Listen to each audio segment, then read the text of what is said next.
Hi, in this video we're going to take a look at the setup for PT31 Game 1. This is a fairly basic game. We would probably conceptualize this as just a basic ordering game, just with more pieces than spots. So let's take a look at our game pieces here. We have 4 boys, Fred, Juan, Mark, and Paul. And then 3 girls, Nita, Rachel, and Trisha. And they're going to be going in these 5 lockers. And that has an inherent sense of order, right? They're adjacent lockers, numbered consecutively, so we know we're in an ordering type of game here right away.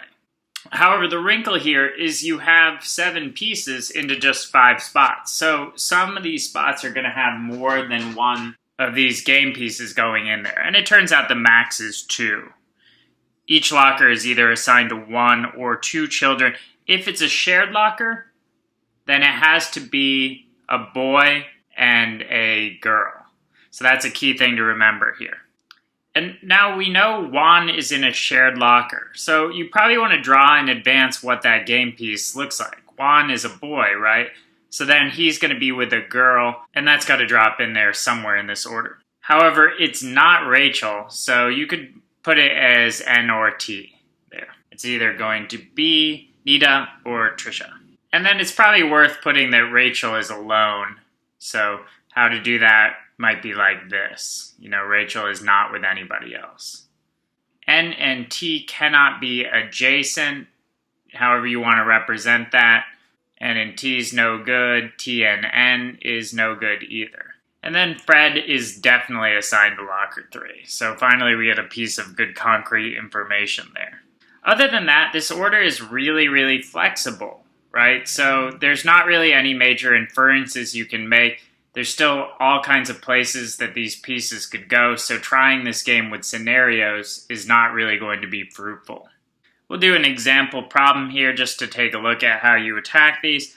Looking at problem 2, it says that Trish is assigned to locker 3. So we now know that we have this one shared locker, and then Juan is the other shared locker. So we now know Juan is with Nita, and it's got to be away from Trisha, right? Nita can't be right next to Trisha. And I forgot this information right here, that Mark alone is assigned to locker 1. Just Mark, and that's it. So now we know, because this JN block would have originally had these options of going in either 1 or 5, well, now we know it's going to have to be in 5. And once I've made that inference, I want to check immediately if that solves the problem. What must be true here? I see Juan assigned to locker 5. Boom. That's what we need exactly, and we've got the right answer. Okay, so that's how you do this game. Thanks for watching, and we'll catch you on the next game.